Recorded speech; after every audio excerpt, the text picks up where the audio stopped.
So, hello, friends. So, Bohemian Awakenings has always and will always continue to be about the bohemian ways that I and others are finding new ways to awaken ourselves to a plethora of different things. It could be spiritually, it could be physically. Sometimes, because of my living the new lifestyle that I live, a lot of learning about new ways of being, how to reduce toxins and just how to be. But also, because it is run by a woman, it can at times talk about perimenopause and menstrual cycles and all of that encompasses being a woman, and going through our own cycles, as well as inner works and inner soul connections. So with that said, there's something I've been wanting to talk to you guys about for a while, because it has been very exciting for me to kind of come into this new way and this new switch out that I've done. So let's talk just a little bit about our menstrual cycle. I know that that can be a touchy subject for some people, but I'm pretty sure that most of you on here can handle it.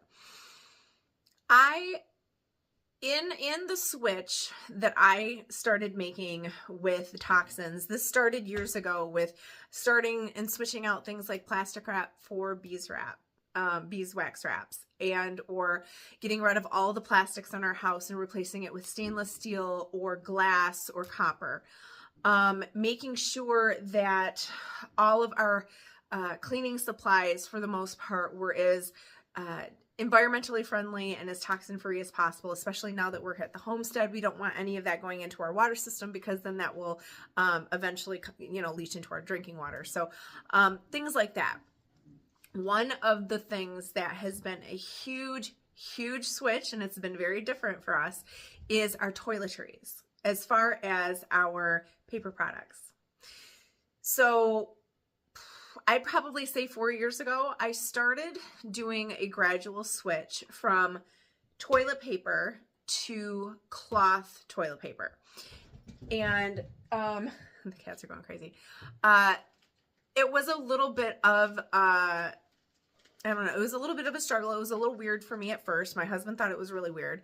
But I realized how much toilet paper we were going through. This kind of was more towards a money thing than it was a toxin thing. But of course, then I learned so much a couple of years ago, especially when it came to our paper products and how they're processed, how that bleaching process go in, and how the creation of our white toilet paper and paper towels and tampons and pads and all of those products were used and how they were chemically treated. And but it really started with money. I realized that being the only female in the house, I was the only one wiping, 100% of the time. And, guys, they just stand there, they do their business, they do a little shake, and they're done. They're not typically using toilet paper. So the only time they're using toilet paper is to do their business. And so it seemed to me that I knew that urine was water soluble. And from cloth diapering my son, I knew how easy it was to remove urine from cotton. So I decided to look into and start using, I call them my pee wipes. I mean, it just is what it is. But using these pee wipes to, in place of toilet paper. Now, for business number one, but for business number two, I was still using, and am still predominantly using, rolled toilet paper. But it was kind of a pain in the butt at first, because you wipe, it's a cleaner wipe. You have more wipes available to you, and you have the ability to dry yourself a whole lot better. And there's no fuzz. There's none of that leftover residue. And then I was throwing them into a little miniature garbage basket. They would dry within a couple of hours, and that's that. They didn't smell or anything. And so I was going through those, and when I moved here, I did a whole new fresh batch, got a better quality 100% cotton flannel blend, And I got one in a little color. It was like a gray. It's a gray and blue, and another one in a gray. But realized that when I started bleeding, I still needed to use the toilet paper because there was more of a mess and it was harder to get off of the cloth. So I then switched over, and I have purchased, I have not yet cut them, but I have purchased red. And of course, these things are dyed naturally with different types of seed husks and so on and so forth. So the dyes aren't toxic either.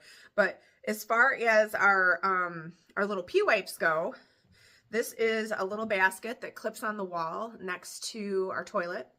And we have in there just these little squares.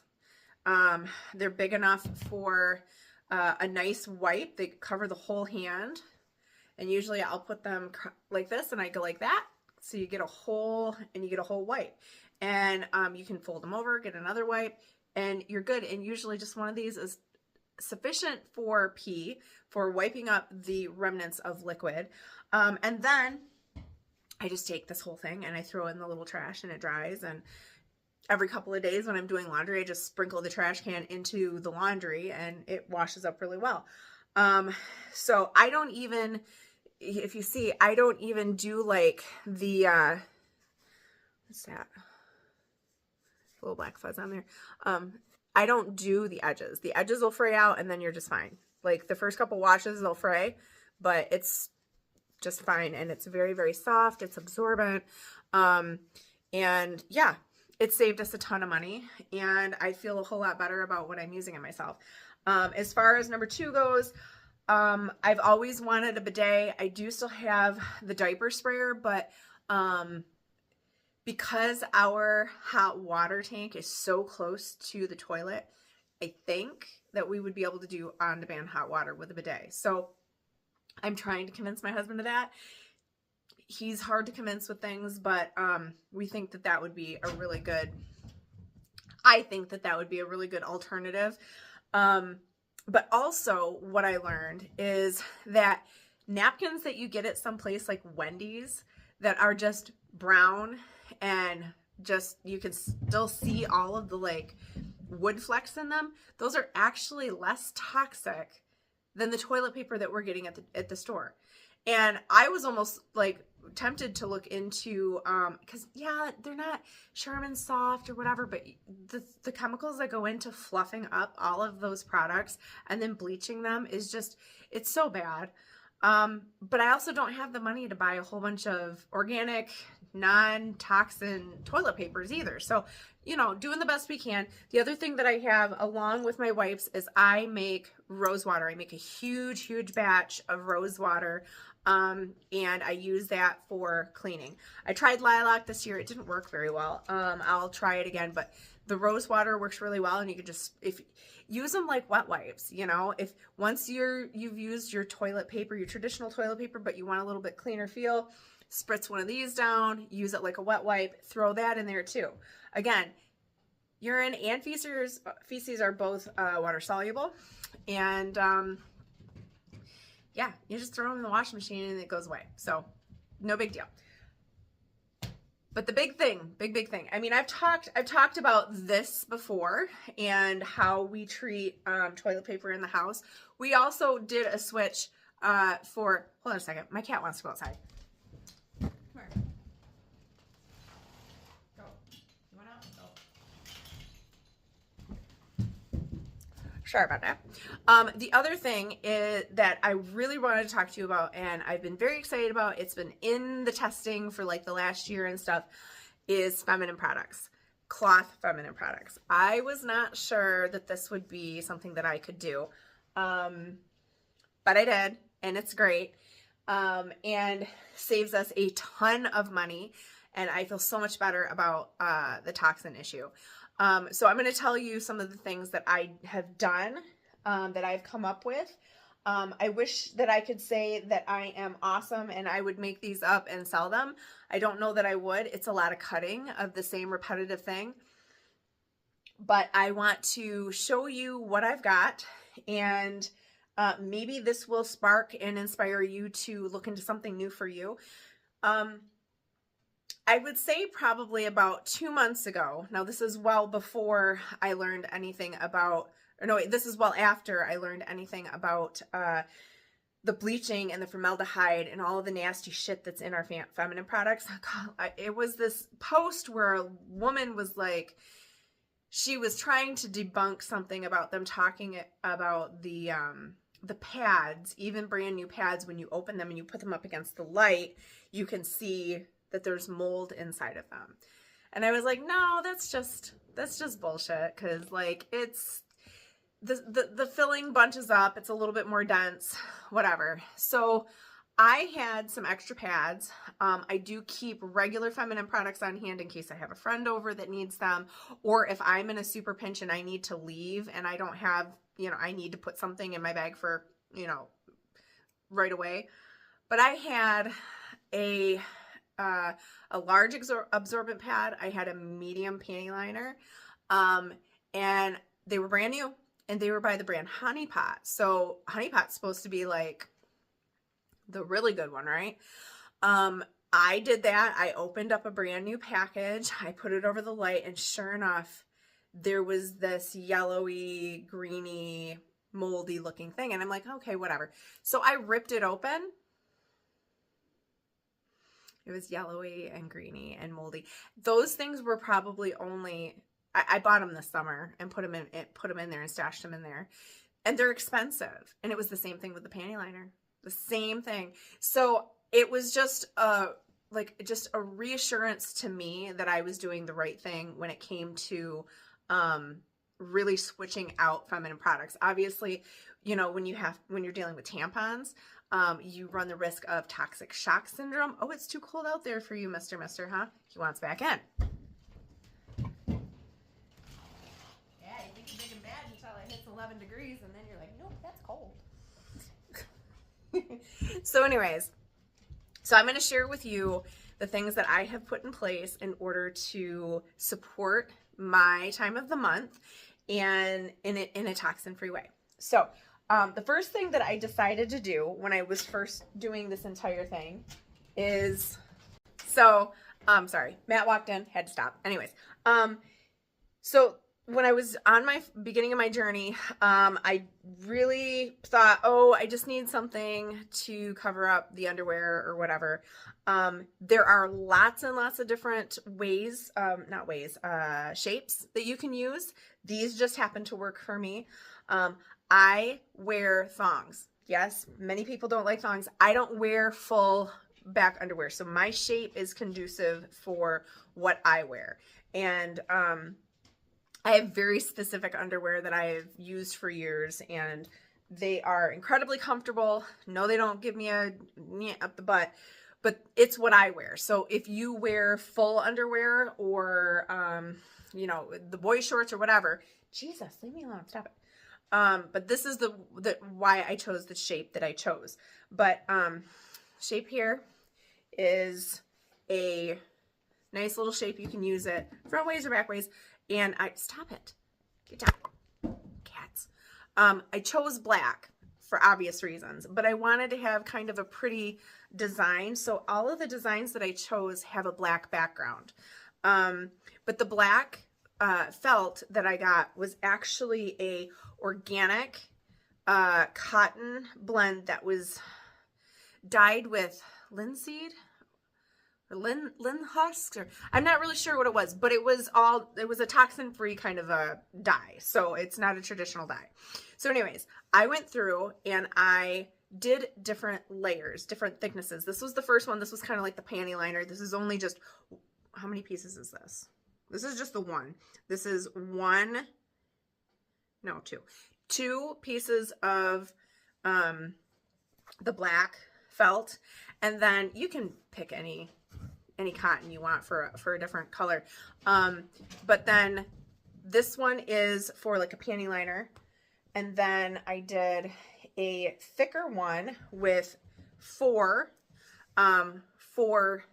like, heavy, moderate, whatever. And I put this cute little, and as you can see, there's no staining. It comes right off. It's fine. And And then I have not really had need for one of these yet, but I did like a mega heavy one. I did in this pretty like star pattern, but this one has 6, and in the inside, you can't really see, but in the inside I folded an extra one for more absorbency. So these guys are what I use as panty liners when I'm around the house, when I'm working around the house, when I'm here, and when I'm home, or if it's, you know, if I'm going out and I'm just running a quick errand or whatever. But and these have been wonderful.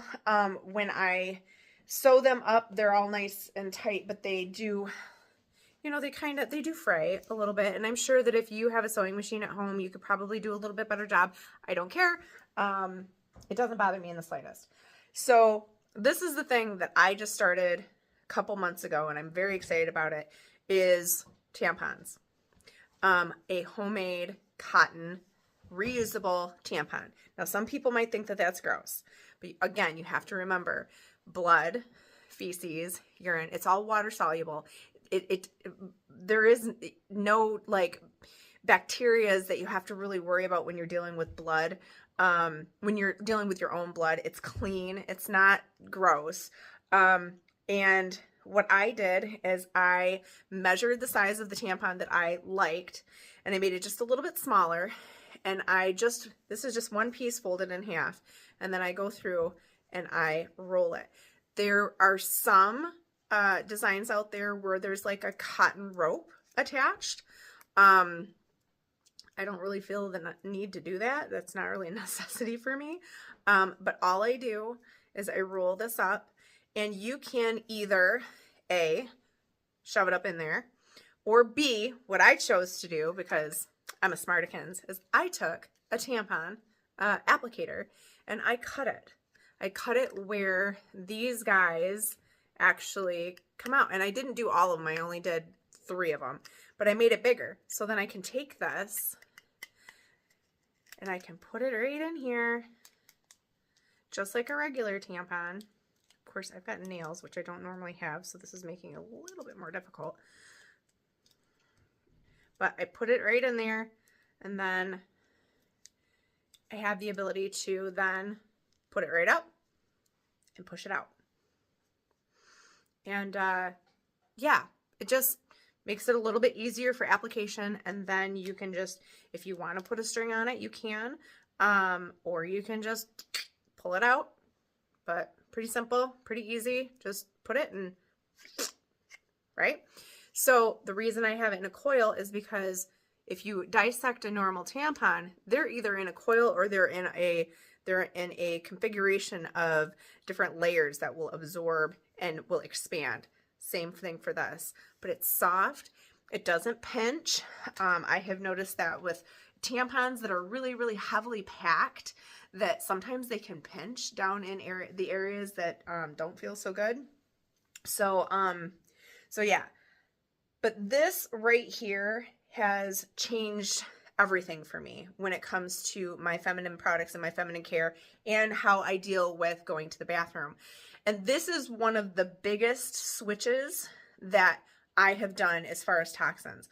Again, we're still trying to figure out a way to completely eliminate toilet paper, but we have completely eliminated napkins and paper towel with this flannel stuff. Toilet paper, now pads and tampons. We have kept things like gauze and wound treatment stuff, obviously, but we also do have in there clean white in jars white flannel bandaging. So the reason we use white with that is so we can see where wounds are bleeding. You want to make sure that you can see what's going on with a bleeding wound. But yeah, so I just wanted to share all that stuff with you. I've had a couple of people ask me, hey, you know, did you ever figure out the tampon situation, or did you ever figure out this, that? This is, yes, we have, and this is the biggest switch that we have done. So I don't know if I can get this all up, but this whole thing right here. And I might make them later to sell, but right now just getting my own footing with all of the toxins that I have switched and ditched. is more important to what I'm doing over here than trying to get them out to sell. I do have and have been writing down things of different things that I would like to sell.